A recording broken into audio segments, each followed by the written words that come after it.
Hello students, আজকে তোমাদেরকে আমি যে বিষয়টা নিয়ে আলোচনা করব সেটা হচ্ছে এসএসসি জিডি কনস্টেবল 2025-এ সেভ স্কোর।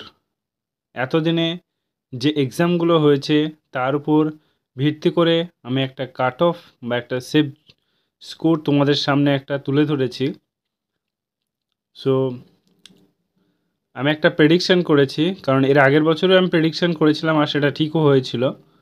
ঠিক আছে, সো যারা চ্যানেলে নতুন অবশ্যই চ্যানেলটিকে সাবস্ক্রাইব করে দিও, এবং যারা টেলিগ্রাম চ্যানেলে জয়েন হওনি অবশ্যই টেলিগ্রাম চ্যানেলে জয়েন হয়ে যেও, কারণ তোমাদের নিত্য নতুন নোটিশ যখনই আসে তখন আমি প্রথমেই তোমাদের টেলিগ্রাম চ্যানেলে আমি আগে দিয়ে দিই। ওকে, দেখো এখানে তোমাদের যদি বলি এসএসসি জিডি কনস্টেবল 2025, তোমাদেরকে বলেছিলাম এর আগে একটা ভিডিওতে যে তোমরা হিন্দি চুজ করবে, ইংলিশ চুজ করো না। যারা হিন্দি চুজ করছো তারা গুড, কারণ হিন্দি একটা ল্যাঙ্গুয়েজ, খুব ভালো একটা জায়গা, তোমরা ওখান থেকে নাম্বার ক্যারি করতে পারবে।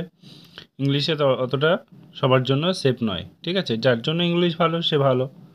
ঠিক আছে, দেখো এখানে আমি 3টে ক্যাটাগরিতে ভাগ করেছি।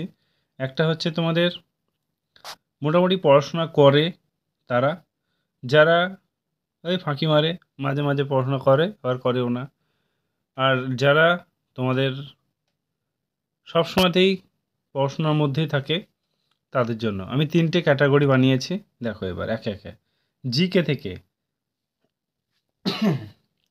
জিকে থেকে 11টা কোয়েশ্চেন, সরি, জিকেতে তোমাদের যারা মোটামুটি পড়াশোনা করে তাদের 11 থেকে 13-র মধ্যে নাম্বার তুলতে পারে। যারা নর্মাল বলতে পারো তারা 6 থেকে 9, এবং যারা খুবই ভালো তারা তোমার 14 থেকে 18 তুলে দিতে পারে। ওকে, এবার দেখো ম্যাথের ক্ষেত্রে 10 থেকে 12 তুলে দিতে পারবে, কারণ যারা পড়াশোনা করে। এবার যারা নর্মাল তারা 6 থেকে 8টা তো পারবেই ম্যাথ। এবার যারা খুবই ভালো তারা 15 থেকে 19 এটা তুলতেই পারে, কোনো অসুবিধা নেই। কেউ কেউ আবার 20 করে দেয়। ঠিক আছে, ম্যাথ এমন একটা জায়গা যেখানে 20-তে 20 পাওয়া যায়। তারপর দেখো জিআই,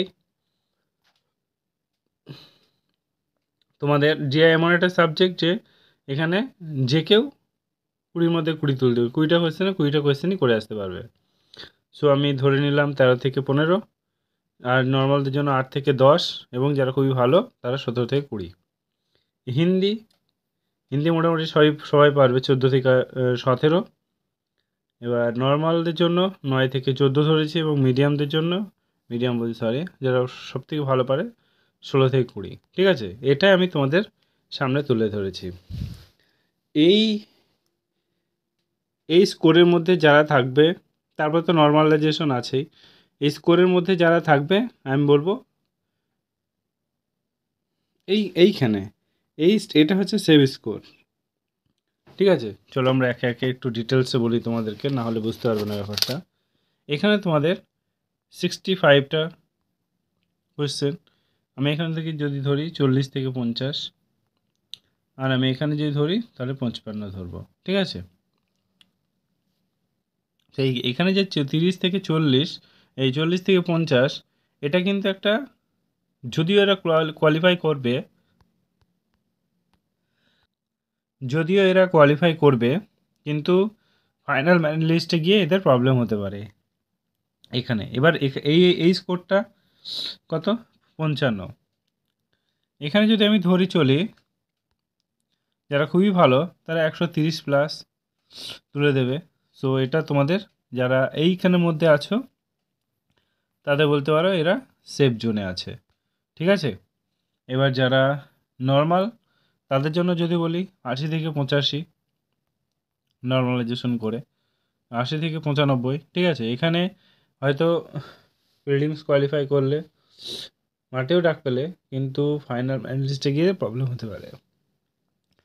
সো তারপরে দেখো এখানে এই যে প্রথমে যেটা আছে, এখানে মোটামুটি পড়াশোনা করে এরা, কিন্তু যদি এসসি এসটি ক্যাটাগরির মধ্যে থাকে তাহলে শিওর এরা চাকরি পেয়ে যাচ্ছে। এরা তুলতে পারে হয়তো 150 প্লাস বা 115 প্লাস, ঠিক আছে। সো আজকে এই ছিল আমাদের প্রেডিকশান। যদি তোমার ইনফরমেটিভ মনে হয় অবশ্যই চ্যানেলটিকে সাবস্ক্রাইব করে দিও এবং বন্ধুদের সঙ্গে শেয়ার করে দিও। আর একটা জিনিস তোমাদেরকে লাস্ট বলি, যেখানে ঘাবড়ানোর কোনো ব্যাপার নেই, ঠিক আছে। আমি বলছি মানেই যে এটা হয়ে যাবে তা না, ঠিক আছে। 19-20 হবে, ওটা নিয়ে টেনশন করার কিছু নেই। এবার যারা আমাদের কাছে ম্যাথ, জিআই, জিকে পড়তে চাইছো অবশ্যই আমার এই নাম্বারে হোয়াটসঅ্যাপ করবে, কেউ মেসেজ করবে না। 81 59 93 60 73 এই নাম্বারে, ওকে। সো আজকে এই পর্যন্তই, সঙ্গে থেকো, তোমাদের সব সময় আমি সাথে আছি। Thank you, all the best.